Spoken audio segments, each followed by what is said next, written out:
Ini cerita tentang seorang ahli kriptografi CAI yang culun dan kalem dengan IQ di atas rata-rata sob. Dia sedang berusaha untuk memecahkan sebuah kasus terorisme yang merenggut nyawa istrinya. Tapi di tengah perjalanannya untuk mengungkapkan kasus tersebut, dia justru terseret dalam sebuah kasus yang melibatkan sebuah jaringan rahasia yang berbahaya, di mana jaringan itu juga terhubung dengan agensinya sendiri sob. Dia yang selama ini hidupnya hanya berfokus di balik layar dan mengabdikan diri pada keamanan negaranya terpaksa harus menjadi seorang penjahat demi bisa mendapatkan keadilan atas tragedi istrinya. Kira-kira menurut kalian berhasilkah dia mendapatkan keadilan atau justru dia berakhir menjadi penjahat yang sesungguhnya sob? Oke, nggak usah lama-lama lagi karena film ini beneran keren, langsung aja kita mulai cerita film ini sob.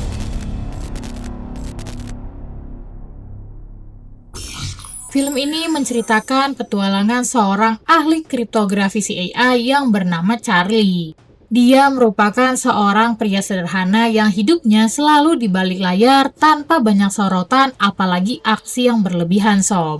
Pekerjaannya penuh dengan kode-kode rahasia, melacak kasus-kasus penting dengan sandi-sandi dan sistem enskripsi yang cuma bisa dimengerti oleh segelintir orang di dunia ini sob. Charlie dikenal sebagai pria culun tapi jenius dengan IQ 170 dan kehidupan yang sangat jauh dengan kekerasan, senjata, perkelahian, ataupun skema balas dendam. Semua kehidupannya benar-benar nyaris sempurna sob. Dia hidup dengan bahagia bersama istrinya yang bernama Sarah, lalu menghabiskan waktu untuk merakit sebuah pesawat kecil di mana itu merupakan impian mereka berdua. Semuanya berjalan dengan normal, sampai akhirnya Sarah berangkat ke London untuk sebuah perjalanan bisnis dan suatu serangan terorisme di London pun terjadi. Serangan itu merenggut nyawa istrinya dan membuat hidupnya Charlie menjadi hancur seketika. Kepribadiannya pun langsung berubah 180 derajat sob. Sebagai salah satu karyawan CAI, dia yakin kalau agensinya punya banyak informasi dan juga akses untuk mengungkap tragedi tersebut.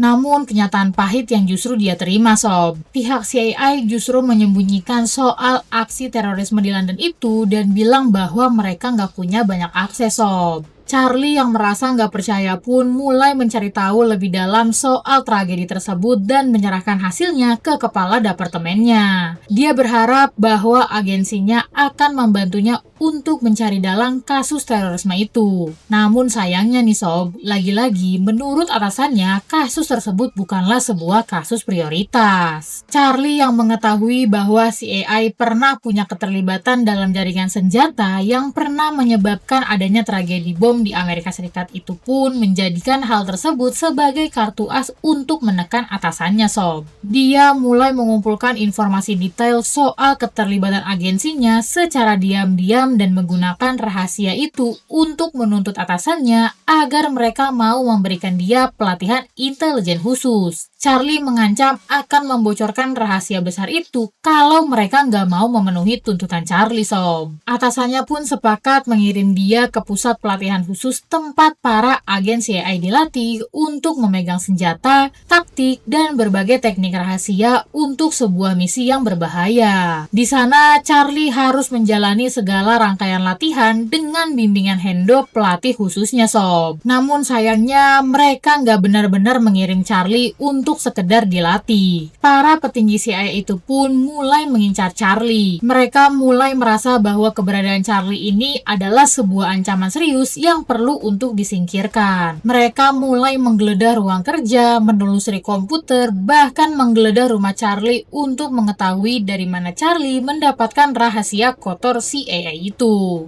Untungnya, dengan kecerdasannya, Charlie sudah memasang alat penyadap dan berhasil mengetahui segalanya, termasuk rencana atasannya untuk menghabisi dia sob. Tapi Charlie emang bukan sembarang Charlie. Setelah penyadapannya terbongkar, Charlie pun langsung pergi ke London London untuk melarikan diri sekaligus mengunjungi tempat tragedi istrinya itu terjadi, Sob. Setelah sampai di London, tekadnya pun semakin kuat untuk mencari para pelaku tragedi yang merenggut nyawa istrinya. Dari London, dia berangkat ke Paris untuk memburu salah satu anggota jaringan mereka yang bernama Frank. Tampangnya si Charlie yang kayak orang bener ini nggak akan bikin kita nyangka kalau dia bisa diam-diam menyusup ke dalam apartemen si Frank untuk nyari informasi dan mengambil sebuah senjata. Setelah menemukan informasi dari apartemennya si Frank dengan keahlian dan kecerdasan yang menakjubkan itu, Charlie berusaha mengakses informasi sebanyak-banyaknya dan memulai misinya dengan menjadi dokter gadungan. Dia mencoba untuk mengancam si Frank agar si Frank mau buka suara soal keterlibatannya dalam insiden serangan di London itu, Sob. Tapi nih, emang dasarnya si Charlie ini orang balik layar dan dia adalah orang yang penakut. Alih-alih menahan Frank lebih lama sampai dia mau buka suara, justru si Charlie malah melepaskan Frank dan tanpa diduga terjadilah baku hantam pertama kalinya di rumah sakit.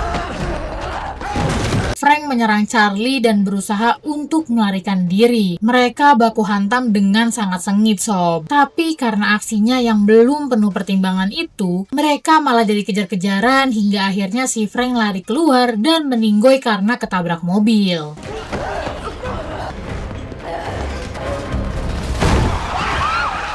Kasus itu membuat Charlie shock, namun dia tetap melanjutkan misinya, mengambil HP Frank dan melarikan diri secepat mungkin ke tempat persembunyiannya, Sob. Akhirnya setelah kematian Frank, Charlie memutuskan untuk pindah ke kota yang lain, mencoba untuk menghindari tragedi yang baru saja terjadi. Memori tentang kematian istrinya terus menghantuinya, namun menguatkan tekadnya untuk tetap melanjutkan perburuan itu, Sob. Akhirnya Charlie pun memutuskan untuk datang ke sebuah bar di pinggiran Paris. Niatnya cuma untuk minum tipis-tipis dan menenangkan dirinya, Sob. Tapi kayaknya emang nasibnya jelek. Di antara banyak orang-orang yang lagi senang-senang di sana, Charlie justru ketemu sama Hendo yang entah dari mana berhasil nemuin si Charlie ini, Sob. Setelah tatapan mereka ketemu, Charlie langsung kabur pergi secepat kilat dan aksi kejar-kejaran itu pun kembali terjadi.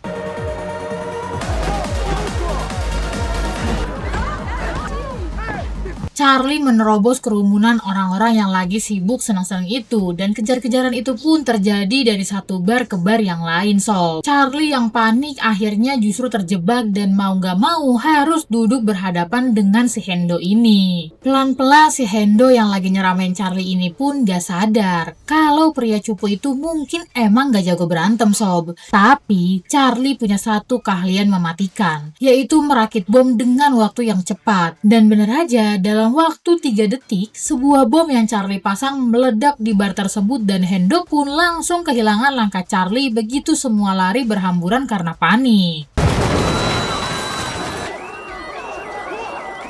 Setelah berhasil lolos dari kejaran si Hendo, Charlie menghubungi Inquiline, seorang teman online-nya yang selama ini selalu menjadi sumber informasi rahasia penting, termasuk tentang dokumen keterlibatan atasannya dalam kasus serangan di Amerika Serikat. Akhirnya bermodalkan sebuah pesan singkat, dia langsung pergi ke Istanbul pakai pesawat kargo buat nemuin si Inquiline ini, Sob. Sesampainya Charlie di Istanbul, dia nggak nyangka kalau si Inquiline ini adalah seorang perempuan, Sob. Dia pun meminta bantuan Inquiline buat mengungkapkan kasus kematian istrinya. Inquiline yang sudah mengetahui semuanya pun sepakat untuk menjadi teman Charlie dalam mengungkapkan kasus serangan terorisme di London itu, Sob. Inquiline ini emang bukan perempuan biasa. Dia adalah janda dari seorang mantan asesi AI yang masih menjalankan semua tugas suaminya dari balik layar. Dengan kecerdasannya, dia pun sudah tahu mengenai semua tragedi yang terjadi di dalam hidupnya Charlie. Akhirnya dengan penyamaran alat turis untuk menghilangkan jejak, mereka pun berhasil pergi ke rumah Inquiline di pelosok Istanbul. Bukan sebuah rumah mewah dengan sistem penjagaan yang canggih, Sob. Justru sebuah rumah sederhana di pinggir pantai dengan penjagaan dari ayam-ayamnya yang dipelihara. Di rumah Inquiline, mereka mulai memprofilkan para pelaku satu persatu secara lebih detail dan menyusun strategi yang canggih untuk bisa menangkap para pelaku. Kecerdasan Charlie yang di atas rata-rata membuatnya bisa meretas semua informasi secara detail hanya dari sebuah foto bahkan bayangan gereja. Sebuah hal yang gak mungkin banget dilakuin sama kita, tapi terlihat mudah untuk seorang pria dengan IQ 170 itu, Sob. Sementara mereka sibuk menyusun strategi, di badan CAI sendiri juga mulai ada ketegangan, Sob. Direktur CAI mereka mulai mengetahui adanya operasi gelap yang sedang dijalankan oleh kepala departemennya alias atasannya si Charlie. Atas kecurigaan itu, Direktur CAI pun berhasil menemukan bahwa si Charlie ini lagi diincar sama atasannya.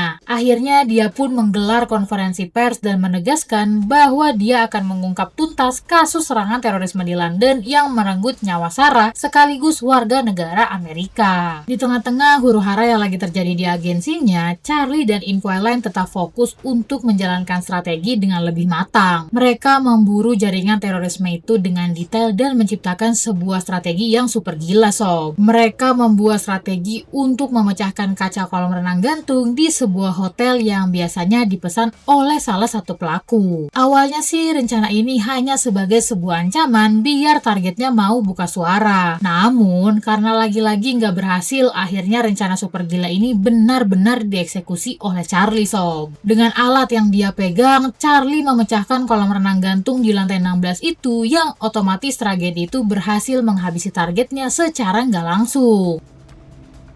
This is a joke, I don't get it. Tell me where he is.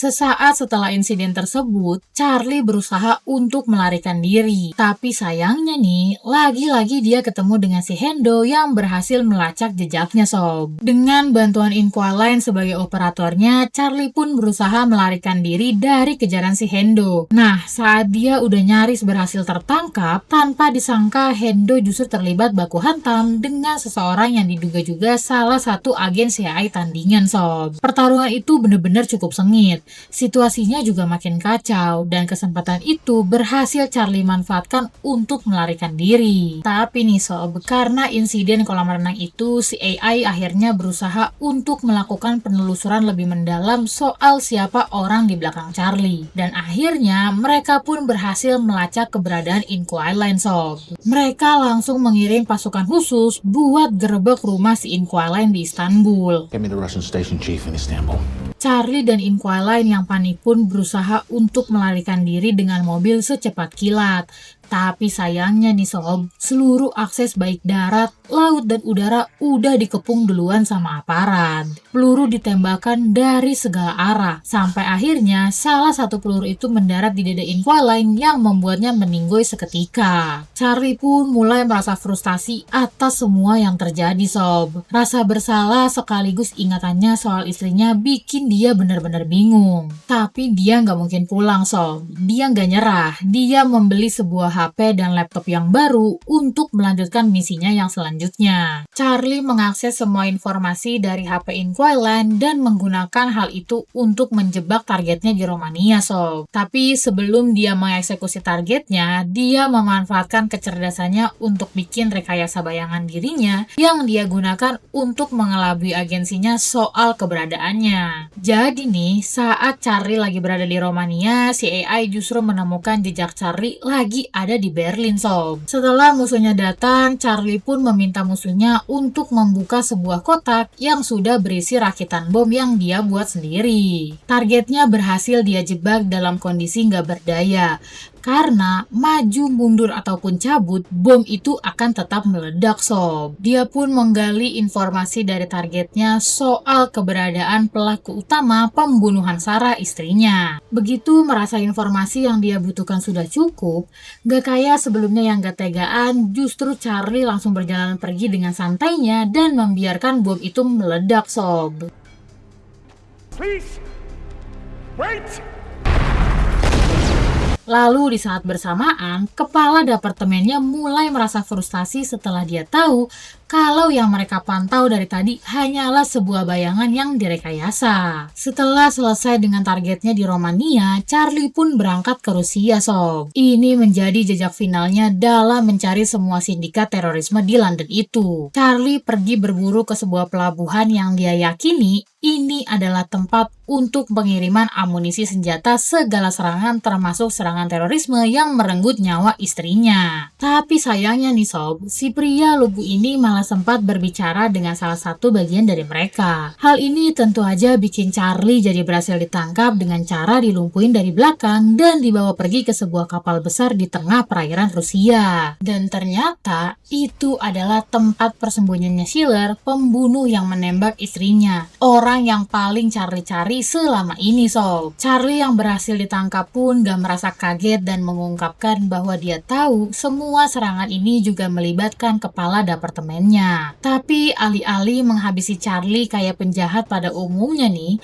si Schiller justru malah mengajak duduk dan nyuguhin kopi buat Charlie. Nada bicaranya nyantai, gak menunjukkan tanda-tanda kalau dia mau menghabisi Charlie. Schiller hanya mengungkapkan segala hal yang sudah dia ketahui tentang apa yang Charlie lakukan kepada teman-temannya sebelumnya. Hal itu sengaja Schiller lakuin untuk ngebikin Charlie merasa bersalah dan juga mau melepaskan mereka semua dari kejaran si AI. Lalu Schiller pun mengambil sebuah pistol dan memberikannya kepada Charlie, sob. Dia mengizinkan Charlie untuk menembaknya sebagai pembalasan dendam kalau si Charlie mau. Charlie pun mengambil pistol itu, meminta Schiller untuk bersimpu di hadapannya dan mengarahkan pistol itu tepat di depannya si Schiller. Ya, meski tampangnya nggak mendukung dan tangannya gemeteran, tapi Charlie berhasil membuat Schiller ketakutan, sob. Bagi Charlie, dia cuma mau si Schiller merasakan apa yang Sarah rasakan, yaitu sebuah ketakutan, sob. Setelah merasa puas untuk membuat Schiller ketakutan, Charlie pun menurunkan pistol itu dan kembali duduk dengan wajah yang pasrah. Seolah bagi Charlie membunuh bukanlah keahliannya, sob. Gak sampai 5 menit, keadaan langsung berbalik. Tanpa mereka sadari, Charlie si jenius ini udah berhasil membajak sistem navigasi mereka yang bisa dijalankan secara autopilot, di mana kapal mereka secara otomatis berputar arah menuju Finlandia. Keputusan membawa Charlie ke dalam kapal mereka ternyata sebuah keputusan yang sangat salah, sob. Karena nih, melalui jam tangannya, Charlie sudah menanamkan sebuah sinyal pancaran jarak jauh yang membuat dia dengan sangat mudah untuk dilacak dan ditemui. Dengan wajah yang tenang, Charlie pun membiarkan semua orang di kapal itu panik. Sedangkan di luar, seluruh pasukan angkatan laut dan polisi udah siap siaga mengepung mereka, sob. Dan akhirnya Schiller beserta seluruh komplotannya pun berhasil ditangkap. Dengan tatapan dingin, Charlie merasa puas atas segala rencananya yang berakhir sesuai kemauannya. Keberhasilan Charlie ini nggak berhenti sampai di situ aja, sob. Karena secara diem-diem dia ternyata udah menjalin kerjasama dengan direktur CAI, di mana agensinya berjanji kalau mereka akan membantu Charlie untuk menangkap para pelaku pembunuhan istrinya. Dan sebagai imbalannya, Charlie harus membantu mereka untuk mengungkapkan kejahatan kepala departemennya alias atasannya si Charlie. Dan di saat yang bersamaan saat Schiller ditangkap, direktur CAI pun menggelar konferensi pers yang menyatakan kalau mereka telah berhasil mengungkap sebuah kebusukan di tubuh CAI yang melibatkan salah satu petinggi mereka, sob. Dan akhirnya, kepala departemen itu pun berhasil ditangkap. Film pun selesai. Charlie nggak pernah membayangkan bahwa dirinya akan kehilangan Sarah dan melakukan perjalanan balas dendam. Tapi semua ini dia lakuin demi mendapatkan keadilan yang setidaknya mampu untuk mengobati lukanya atas kepergian istri tercintanya, sob. Charlie mungkin emang pria cupu yang selalu duduk di balik layar komputer, tapi dia membalaskan dendamnya dengan cara yang benar, sob. Kehilangan orang yang kita sayang emang bisa mengubah segalanya, tapi film ini ngajarin kalau emosi dibiarkan ngendalin kita, kebenaran justru bisa berubah menjadi sebuah kehancuran, sob. Seperti kata salah satu filsuf Jerman, kalau kita melawan seorang monster, kita harus berhati-hati agar diri sendiri tidak berubah menjadi monster yang sama, sob. Charlie juga udah berhasil buktiin bahwa kecerdasan dan strategi bisa jauh lebih mematikan daripada kekerasan, dan keadilan bisa menjadi obat bagi sebuah keikhlasan yang sedang diperjuangkan. Juga mengetip seperti kata Sun Tzu dalam buku The Art of War bahwa kemenangan yang terbesar adalah menang tanpa bertempur, sob. Jadi, gimana menurut kalian? Kalau kalian di posisi Charlie, apakah kalian akan melakukan hal yang sama? Coba tulisin pendapat kalian di kolom komentar. Dan kalau kalian suka sama konten kayak gini, jangan lupa buat like, subscribe, dan nyalain loncengnya, sob. Biar kalian gak pernah ketinggalan cerita dari film-film seru yang lainnya.